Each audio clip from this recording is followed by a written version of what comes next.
Welcome to Profits in Practice, the podcast where medicine meets money. Hosted by myself, Sarah Webb, Managing Director of Webb CFO, and financial strategist for physicians. We break down the numbers, decode the tax code, and help doctors build lasting wealth, one episode at a time. This episode is powered by the Specialty Healthcare Consortium.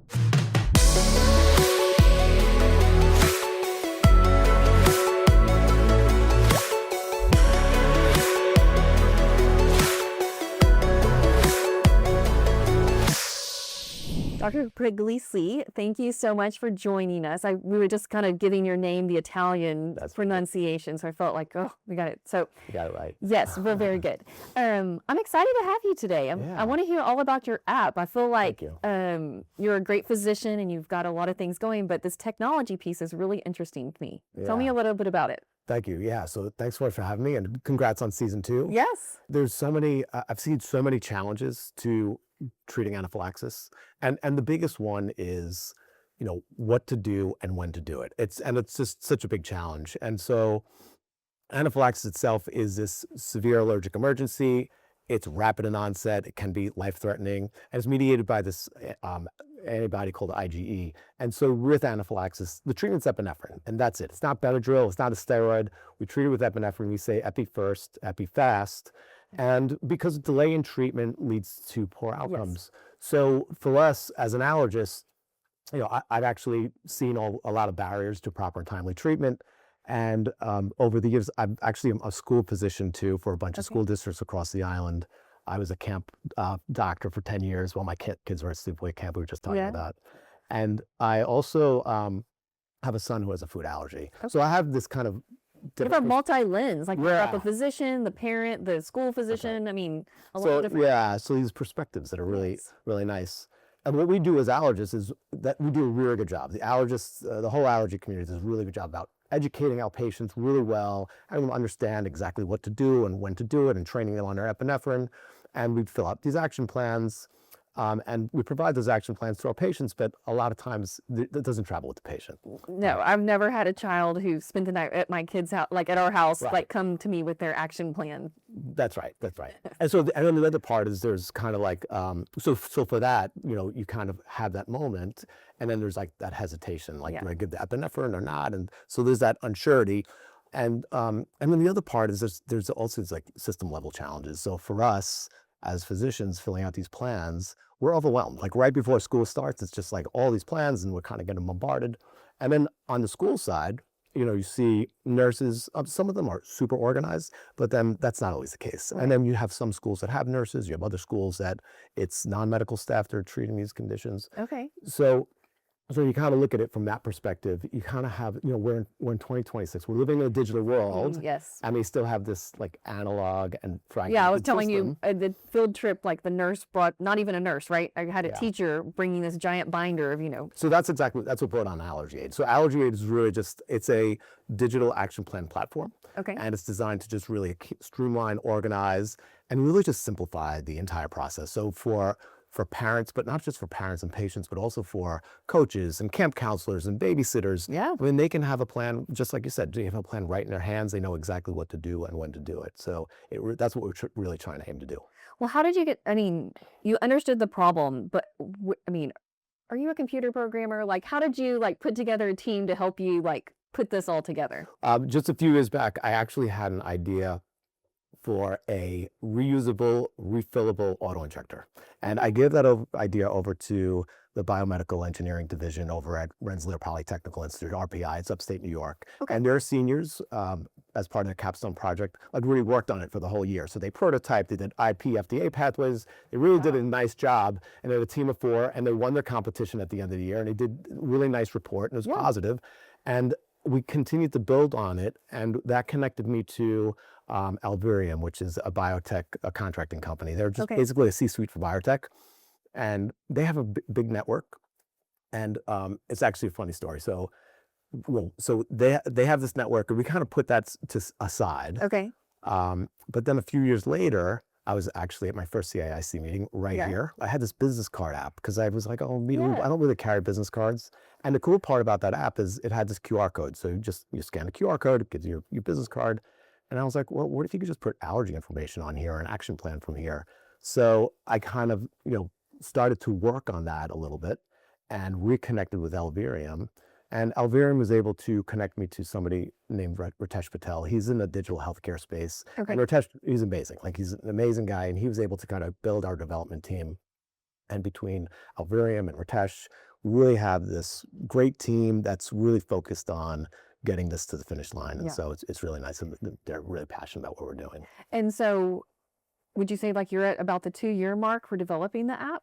Yeah, we're about about a year and a half. Yeah, we're at the year and a half mark. And so what do those iterations look like? I mean, I feel like you're so succinct now of exactly what it is, but like, what is it like? Did they pull it out of you, or you kind of always had the vision? I know you've had the vision on the QR code, but like the other, like building it, how did you communicate with the developers of like, did they understand your vision right away, or did you kind of have to like tease it out of them? Yeah, so at first it started with just me kind of, I made it out of, I took that business card app, and I just photoshopped a few pieces, and I made it look really nice, and I kind of started to use Canva. Yeah, I did something like that, right? And I just made it look like something that I could show people, and and so it just started from there, and I just started with, okay, is this something that my own patients, parents, my family, my friends, my colleagues, what do you think about this? And then we just kind of started to build it a little bit more, and we got more formalized feedback. We started with some focus groups. We had a diverse group of parents and patients. We also talked to a lot of healthcare providers. We talked to nurses. We talked to school administrators. We talked to leaders in advocacy, and we started to really kind of shape this product into kind of where it is today. And then we kind of started to do some piloting. And so that was really nice, because now the focus and the feedback became a little bit different, because now we're like, where are those friction points? What does the workflow look like? What are the pieces that patients like? What are the features that they want to see in there? And so that really kind of allowed us to shape it to the way that it is now. And so we're piloting in a few school districts. We're going to be piloting just this summer in some camps. And so we have this camp program, which conveniently is called the Camper Anaphylaxis Management Program. So we got that name for it, so it's nice. And it's nice because we're going to have about 6 camps, and it's going to be 4. It's a good sample size. Yeah, it's about 400 families. Yeah. And that will really allow us to kind of really understand, what this will look like, and have people use it in the real world, where we can really kind of start to learn and iterate and really try to use it in the way that it's intended. And so try to get that feedback. Well, that's going to be great this summer. Yeah. What about the healthcare compliance around it? Like, I'm sure you work with attorneys on, people giving their data into it and, disclosures and all of that. But was that like a stepping stone as you were building it? Yeah, it's we knew that was a critical piece, like right off the bat. And as a matter of fact, some of the schools that we spoke to, one of them wouldn't even allow us to present the idea unless we knew that was in place. So, our legal team, our developers, worked really hard about, on HIPAA and FERPA and these other regulations that are required. But it's a balancing act, because on one hand you have that, but on the other hand you're dealing with food allergies, and people want you to know about their food allergies, right? I feel like I go to any restaurant now, which is great. They're like, do you have any food allergies? And it's like, okay, Right. And so, it's that awareness that's keeping kids safe. But at the same time, we're very conservative about this. And so I mentioned the QR code. So one of the features is you scan the QR code, but we intentionally left out all that private information, all that PHI is out of there. Sure. And so what you're getting their allergy information, you're getting the action plan, but very intentionally leaving out. And so we're really being super conservative. We're making sure that we have this part down right, and we're doing that from the very start on this. So that's an important piece. Yeah, it is hard to build that. You have to kind of know at the beginning to build that in, right? Otherwise, you have to go back and rework. That's right. That's such an important piece, because you really can't get it out, especially when you're dealing with online personal information. So no, there's a lot of security around that. What would you tell another physician? I feel like you're very entrepreneurial. You talked about the injector, and you've talked about the app. Is that just a natural curiosity that's always been there? And it has been, yeah. I've always had some little ideas, and I always try to work on them and make them come to life if they do or they don't. But I would say, if you're interested in this, is this something that you like to do and you're passionate about it? First there needs to be a real need or something, a problem that is solvable or needs to be solved. But that's the other part. Like, you really have to enjoy the journey. I love it. I think it's great creative for me. energizes you. It does, yeah. It's very creative, and so I would say to somebody who'd want to start this, who enjoys it, start with something small. Start with like a minimal viable product, MVP, and so I have a story. A few years ago, so it's about 10 years ago, Okay. for another idea. I had two patients back to back, two teenage boys. One of them came in and had a reaction, and they couldn't find their epinephrine. And the other one had a reaction, and their epinephrine was expired. So both of them went to the emergency room, pretty bad reactions. They were both okay, thank God. But Could have been prevented, right? yeah, that really stuck with me. And so I go home, and I'm like, well, I'm not so sure I know where my son's epinephrine is, and I'm not so sure if it's expired.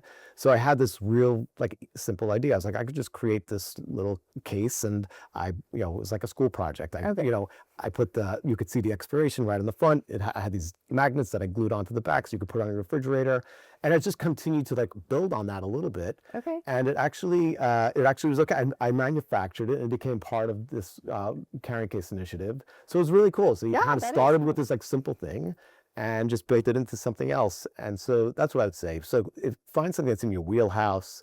Find something that you really enjoyed. This has to be something that you enjoy to do, because it's a lot of work and takes a lot of time. Yeah. And also just, build that little minimal viable product and take those little steps. And before you know it, you'll kind of get to something that you can bring to life and create and help some patients if you can. Yeah. Well, and it sounds, sounds like it definitely energizes you, but also you're open to the feedback, right? Like, you had lots of different partners along the way of like telling you, okay, this might work better. Like, you didn't have the whole thing solved right at the beginning, right? No, like, you had to troubleshoot. And right. And that's where we are right now. I mean, we're really in that learning and iterating phase where we're just, it's a lot of feedback, and it's nice because as patients are using it in the real world, we're really just getting that real-time feedback. So we're able to push those updates right to the user. Okay. And so what's nice about that is, you have, for example, there's a new guideline that came out. So one of the things that we're doing is, we're able to really operationalize guidelines. And that's one of the things that we're doing with AllergyAIDE is, so the very things that we talk to our patients about, we're taking that data from the journals and we're putting it right into the platform.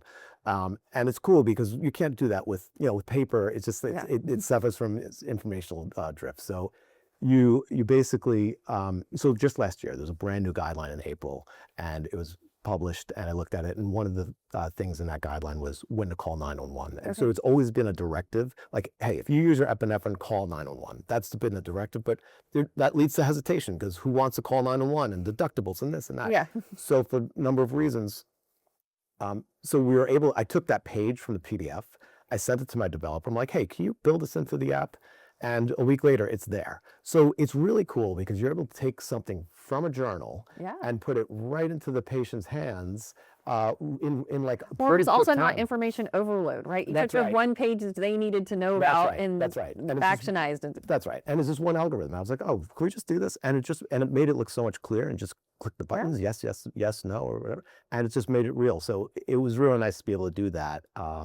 So that's a really cool piece of it too. Yeah. Well, absolutely. Well, thank you for sharing about the app. I know you've got a lot of testing through the summer. Yes. Where can our viewers learn more about AllergyAIDE? Like, I mean, we'll link it in the show notes, but what is the website that they can go to? The website is allergyaide.com. Well, that's AIDE. Okay. Just so you know.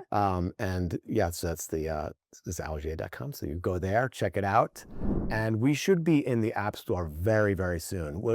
So right now it's just because we're trying to really make our get development as tight as we can. But you're talking about probably in the next 4 to 6 weeks we'll be in the App Store. Exciting. So you can check it out in the App Store. I will definitely be looking for it. Thank you so much for joining us today. Thank you, Sarah. Appreciate it.